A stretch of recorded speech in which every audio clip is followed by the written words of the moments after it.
And I'm excited to talk to you guys tonight.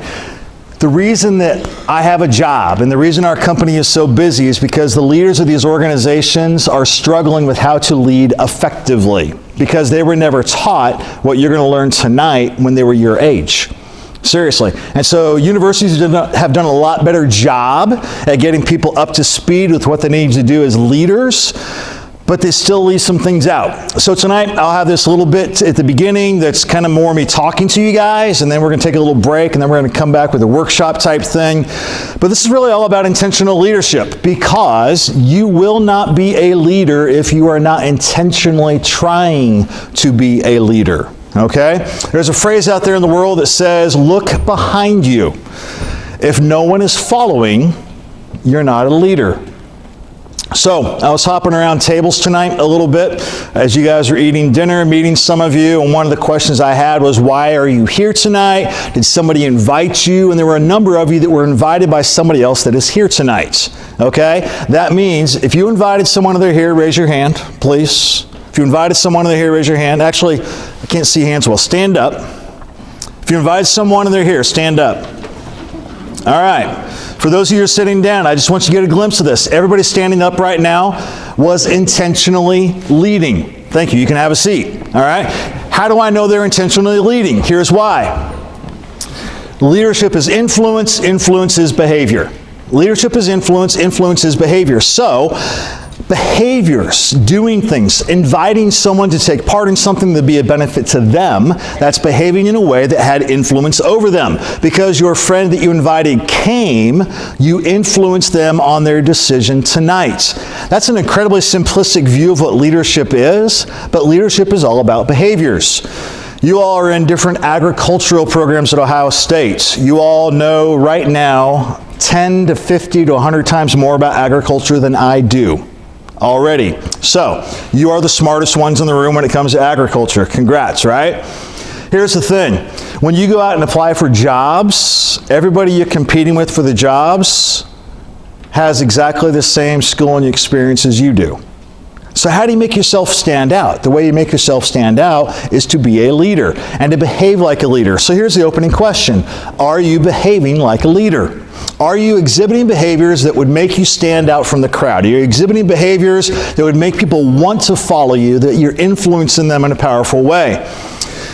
In order for us to find out if we're doing this, we have to kind of start out with looking at this. Hope is not leadership. I made my way around. I didn't count the number of tables, probably 9 tables tonight, and I asked how many of you guys have an internship lined up for the summer. I heard the word I hope to have 14 times tonight. 9 tables. I heard it. Okay. I hope to have this. I hope to have that. Hope is not leadership. Here's what I run into with organizations all the time. I'll have a leader and their team is struggling. And I'll say, why do you think your team is struggling? And I'll get a comment like, well, you know what? We had our budget cut in half last year. And because our budget was cut in half, I'm not able to do the things that I want to do.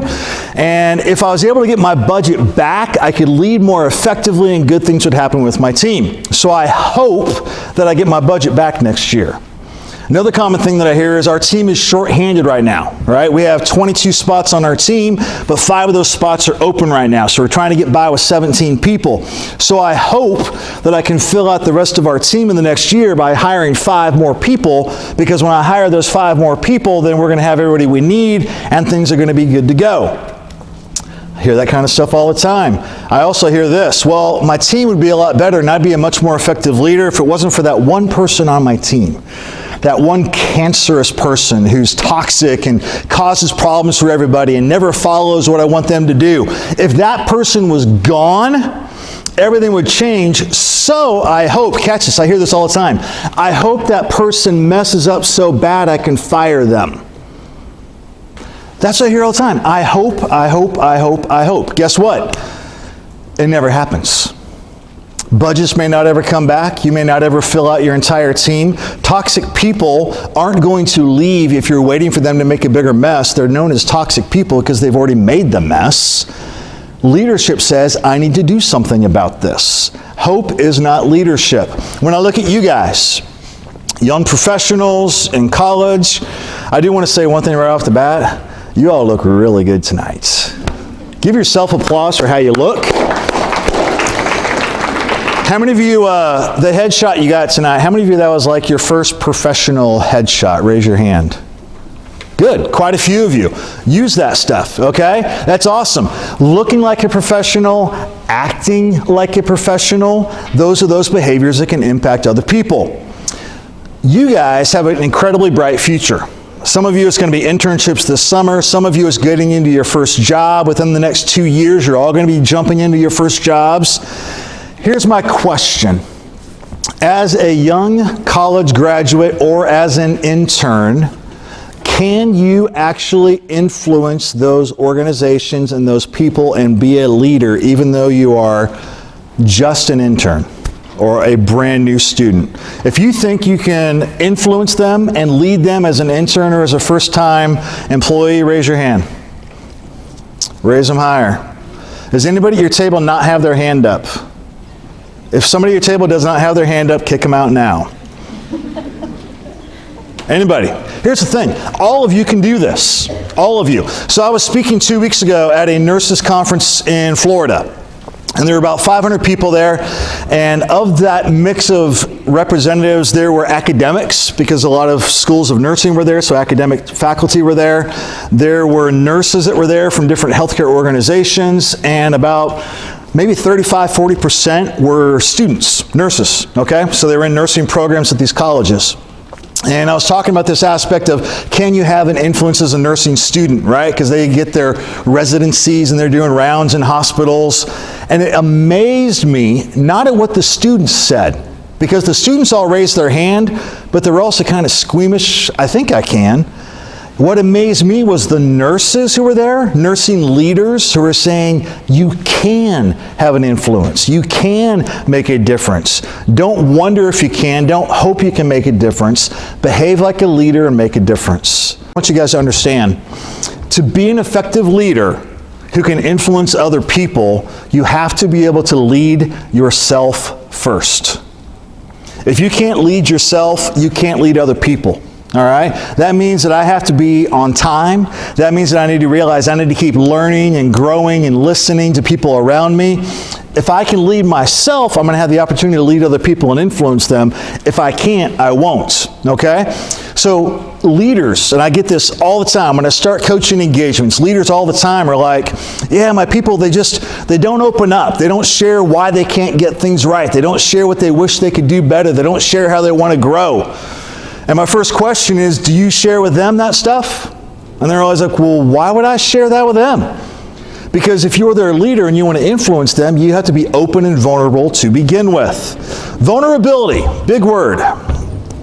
Most women treasure that word vulnerability. Most men don't even know the definition of it, okay? Vulnerability means simply this: I own the fact that I don't have it all together. Everybody raise your right hand. Repeat after me. Tonight, right where I sit, I realize that I do not have it all together. Life is not about me. It's about others. This is a fun thing. On the count of 3, I want everybody to say their name out loud. First name only. All right? 1, 2, 3. Y'all have those memorized now? Get to know names. If you want to influence people, call people by name. Okay? Give you an example of this. The gentleman in the back table raised his hand because he wanted to volunteer. What was my immediate response? Anyone?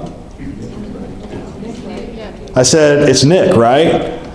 That was one of the 9 tables I hit roaming around. I've never met Nick before, is that correct? If I'd met him before, I wouldn't have given him a free book. He could buy his own, okay? I'd never met him before. So, here's my point. How did I know his name? I actually paid attention. You ever realize how often we meet somebody and ask their name, but we actually don't even process it?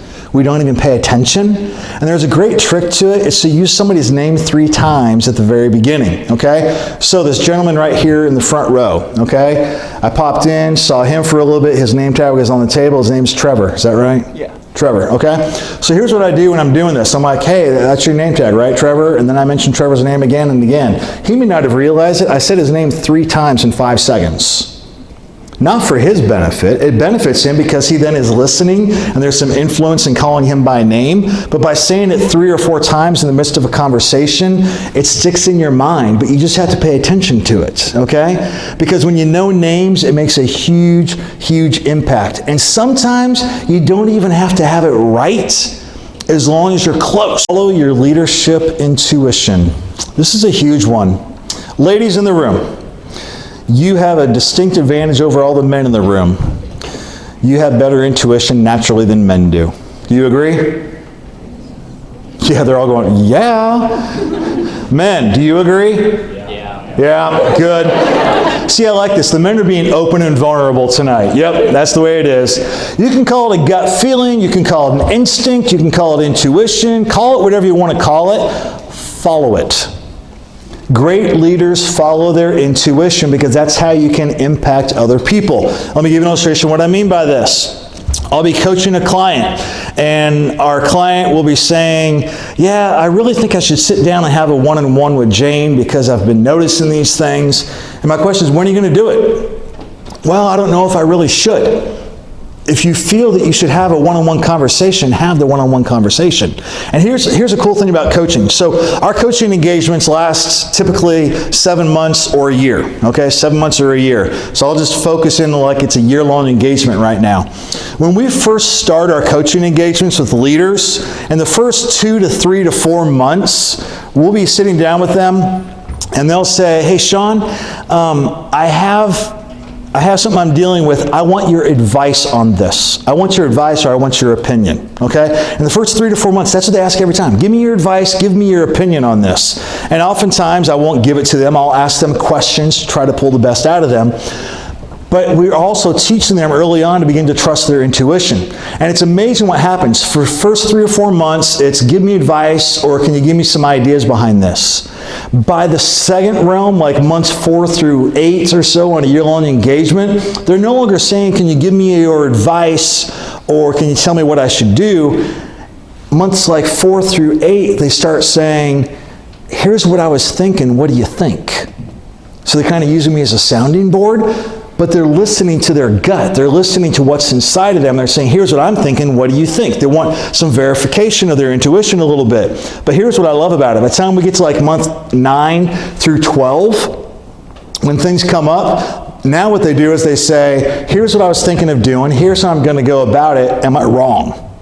So now they're not even using me as a sounding board, they just want to use me as kind of like a checkoff to make sure they don't crash and burn. Right?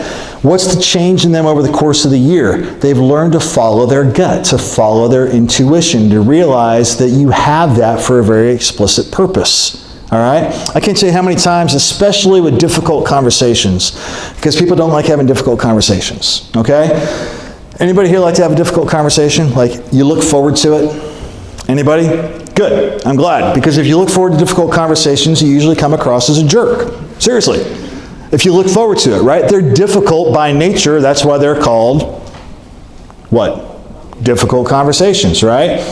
Leaders all the time feel in their gut, I need to chat with him. I need to have a conversation with her. I need to help them go where they need to go in their career. We need to fix this now, because if we don't fix this now, we're going to have problems coming down the road. And I'm like, well, when are you going to have the conversation? Well, I'm not sure.